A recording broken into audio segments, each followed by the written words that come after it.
السلام علیکم دوستو، ضروری تو نہیں کہ ہم جس وقت چاہے جو کچھ چاہے وہ ہمیں فوراً ہی مل جائے۔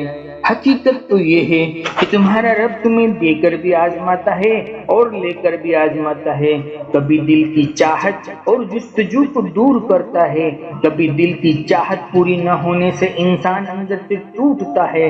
ایسا لگتا ہے جیسے ہمارے جینے کی وجہ ہی چھین لی گئی ہو، مگر وہ تمہارا رب ہے، وہ سب کچھ جانتا ہے، تمہارا بہتر بھی اور تمہارا بہترین بھی۔ اگر آپ کسی کشمکش سے گزر رہے ہیں تو جاننا چاہیں گے وہ نشانیاں اور علامت جو تمہاری زخمی اور ٹوٹے دلوں کا سکون بن جائے تو سنو، تم جس صبر سے گزر رہے ہو نا، یقیناً تمہارا رب بھی تمہارا دل اور تمہاری نیت کو دیکھ رہا ہے۔ یہاں پر تم رو رہے ہو اور وہاں پر اللہ تمہیں دیکھ کر مسکرا رہا ہے، کیونکہ تمہارا رب جانتا ہے تمہیں وہی ملے گا جو تم نے تہجد کی دعا اور سجدوں میں مانگ رکھا ہے۔ جان رکھو، جب تمہارے رب سے قطرہ مانگ رہے ہو تب وہ رحمان تمہارے لیے پورا سمندر تیار کر کے رکھا ہوتا ہے۔ تمہارے دل میں خیال بعد میں آتا ہے اور اس تک پہلے پہنچ جاتا ہے۔ وہ دینے میں تاخیر انہی کے لیے کرتا ہے جن کا مانگنا انہیں بے حد پسند آ جاتا ہے۔ ان بے شمار آوازوں میں سے اسے تمہاری آواز، تمہارا مانگنا، تمہارا گڑ گڑانا پسند آ گیا ہے، اس لیے وہ رحمان چاہتا ہے کہ تھوڑی دیر اور قائم رہے آپ سے رابطہ۔ تو پھر تم تاخیر کی فکر کیوں کرتے ہو؟ کہ تمہارا مانگنا پسند کر رہا ہے، تمہاری فریاد کو بار بار سننا چاہتا ہے، تو تم بھی اس کو پکارتے رہو نا، پھر تمہیں وہ بھی دے گا جس کے لیے تم اسے پکار رہے ہو، تمہاری سوچ سے بھی زیادہ دے گا۔ وہ کائنات کا شہنشاہ تو پلوں میں نصیب کو بدل سکتا ہے اور لمحوں میں دلوں کو موڑ سکتا ہے، اس کے ایک کن سے تمہاری کہانی مکمل کر سکتا ہے۔ یہ ٹھوکریں کھانا، یہ روزانہ آوازاری کرنا تو معجزوں کی دین ہوتی ہے۔ یہ سارے دلوں کے زخم اس کے ایک کن سے بھر جائے گے۔ اس نے تمہارے نصیب کے زمیلے میں اس لیے ڈال رکھا ہے تاکہ تم یہ جان سکو کہ تمہاری دعائیں اس نے بے وجہ نہیں بنائی ہیں۔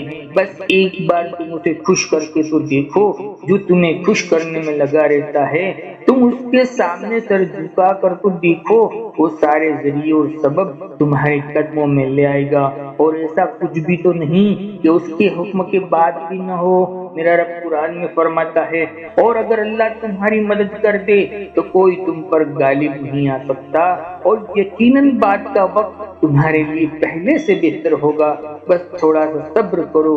جان رکھو، جب آپ کو کوئی راستہ نظر نہ آئے، حالات بالکل ناممکن لگنے لگے اور ہر راستے تنگ پڑ جائے، تب اور بھی زیادہ یقین کے ساتھ دعا کر لینا، کیونکہ یہی وہ وقت ہوتا ہے جب سب سے زیادہ ہمارا صبر آزمایا جاتا ہے، اور اس کے بعد ہی ہماری دعا کی قبولیت ہونی ہوتی ہے۔ اور ہم جیسے باقی امتحان پاس کر لیا ہے، اسی طرح اس امتحان میں بھی کامیاب ہونا ہے۔ جان لو، اس راہ میں ہمارا سب سے بڑی کامیابی کا راز اپنے رب کی مرضی پر راضی ہو جانا ہے، اور یہی وہ معجزے کی کنجی ہے۔ جب وہ حکم کرتا ہے کسی کام کا تو یہی فرماتا ہے کہ ہو جا، تو بس وہ ہو جاتا ہے۔ جب ہم اللہ کی رضا میں راضی ہوتے ہیں نا، تب اللہ پوری کائنات کو ہم سے راضی کرنے میں لگا دیتا ہے۔ اس لیے مایوس ہونا چھوڑیے، برا سوچنا چھوڑیے، پریشان ہونا چھوڑیے۔ معاملات آپ کے لیے مشکل معلوم ہوتے ہیں، اللہ کے لیے تو کچھ بھی مشکل نہیں، اس لیے تھوڑا صبر سے کام لو۔ اللہ سے شکوے، اپنا صبر اور اجر کو ضائع نہ کرو۔ بہت جلد آپ کو آپ کی مانگی چاہت ملنے والی ہے، اس کا وعدہ دینے کا ہے، اور صبر اس تک پہنچنے کا سب سے بڑا ذریعہ ہے۔ یاد رکھو، اللہ کی مدد سے وہ کام بھی دیکھتے دیکھتے ہو جاتے ہیں جو مشکل معلوم ہو رہے ہوتے ہیں۔ جان لو، ان قریب تمہیں اس کی رحمت کا اشارہ ملنے والا ہے۔ میرا رب قرآن کریم میں فرماتا ہے، اور جس نے آسمان اور زمین کو اور جو کچھ بھی ان کے درمیان ہے ان کو صرف 6 دن میں پیدا کر دیا، تو پھر تمہیں کیوں لگتا ہے کہ وہ تمہارا کام نہیں کر سکتا؟ یا تم ایسا کیوں سوچتے ہو کہ جو مانگا ہے وہ تمہیں چیز دے نہیں سکتا؟ اس کے خزانوں میں کمی تو کوئی نہیں ہوتی، وہ آسمان سے لے کر زمین تک ہر کام کی ایک تدبیر کرتا ہے۔ تمہارے نزدیک جو کام سالہ سال کا لگتا ہے، تمہیں ناممکن معلوم ہوتا ہے، وہ تمہارے رب کے لیے صرف ایک لفظ کون کہنے کی بات ہوتی ہے۔ لوگ جو کچھ بھی کہیں، اپنا یقین پختہ رکھو، کیونکہ یقین والوں کے لیے وہ قرآن میں فرماتا ہے، یقین جانو اللہ کی مدد تمہارے ساتھ ہے، تو تمہیں کسی اور کی مدد کی ضرورت ہے؟ اگر اللہ تمہیں تھام لے تو کس کی اتنی ضرورت ہے کہ تمہیں گرا سکے؟ اگر اللہ سفارش سن لے تو کس میں اتنی ہمت ہے کہ وہ انکار کر دے؟ اور اگر اللہ ہی سفارش نہ سنے تو ان لوگوں میں سے کون ہیں کہ اس کی سفارش اس سے منوا لے؟ جب تک اللہ تمہارے ساتھ ہے تب تک نہ کوئی تمہارا کام بگاڑ سکتا ہے اور نہ تمہیں کوئی ہرا سکتا ہے۔ جب وہ مالک کائنات کسی چیز کا ارادہ باندھ لیتا ہے نا، تو کائنات کی کوئی چیز اسے روک ہی نہیں سکتی۔ جسے دہکتی ہوئی آگ کو باغیچہ بنا دیا حضرت ابراہیم علیہ السلام کے لیے، جسے راستے بنا دیے حضرت موسیٰ علیہ السلام کے لیے سمندر میں، جسے یوسف علیہ السلام کو اندھے کنویں میں روشنی کی طرف کھینچ لیا، جسے یونس علیہ السلام کو مچھلی کے پیٹ سے نکال لیا، بس یقین رکھو اور پھر دیکھو کیسے مقدر بدلتے ہیں، کیسے پتجھڑ میں بہار آ جاتی ہے، پھر کیسے معجزوں کے دروازے کھلتے ہیں۔ جان رکھو اگر اللہ چاہتا تو پلک جھپکنے میں ہی آپ کی خواہش کو پورا کر دیتا۔ یہ اس کے لیے کچھ بھی مشکل نہیں تھا، لیکن وہ آپ کو نوازنا چاہتا ہے، اپنے قریب کرنا چاہتا ہے، تمہیں اپنے لاڈلے میں شامل کرنا چاہتا ہے۔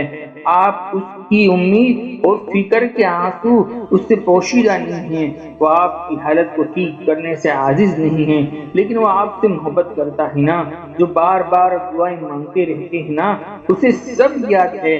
تمہارا راتوں کا اٹھ اٹھ کر دعائیں کرنا، اپنی دعاؤں کی قبولیت کے معجزوں کا انتظار کرنا، وہ تمہاری تڑپ، تمہاری جستجو، وہ کچھ بھی نہیں بھولا ہے۔ تمہیں تمہاری من پسند چیز سے وہ ملوا دے گا، تمہیں تمہاری چہیتی چیزوں سے ملوا دے گا، تمہیں تمہارے من پسند چیز سے ملنے کا فیصلہ تمہارا نصیب نہیں، تمہاری دعائیں کیا کرے گی۔ میرا رب قرآن میں فرماتا ہے، اللہ جسے چاہتا ہے بھٹکا دیتا ہے، جسے چاہتا ہے سیدھے راستے پر لگا دیتا ہے۔ تمہارے رب کے پاس تمہارے لیے خزانوں کا سمندر ہے، تمہارے لیے آنسو کا ایک قطرہ اس رب کی رحمت کے سمندر میں شور مچاتا ہے، اور اس چیز کو بھی کھینچ کر لے آتا ہے جو تمہارے مقدر کا حصہ نہیں ہوتی، کیونکہ جن راستوں کا سفر تکلیف دہ ہو اس کا انجام ہمیشہ خوشگوار ہوتا ہے۔ مطمئن ہو جائیے، ان قریب وہ رحمان تمہیں تمہاری آنکھوں کی چاہت پوری کر دے گا انشاءاللہ۔ دوستو میری دل سے دعائیں ہے، اللہ تعالیٰ آپ کی ہر آزمائش کو راحت سے بدل دے اور آپ کے دل کی ایک ایک دعا پر اپنا فضل فرما دے، آمین۔ دوستو میری ویڈیو سے آپ کو کچھ بھی اچھا لگا ہو تو مجھے کومنٹ کر کے ضرور بتائیں، اور ہماری حوصلہ افزائی کے لیے ویڈیو کو لائک اور چینل کو سبسکرائب بھی ضرور کیجیے۔ جزاک اللہ خیر۔ زندگی رہی تو انشاءاللہ پھر ملیں گے ایک اور نئے ٹاپک کے ساتھ، تب تک بندے کو اجازت دیجیے۔ اللہ حافظ۔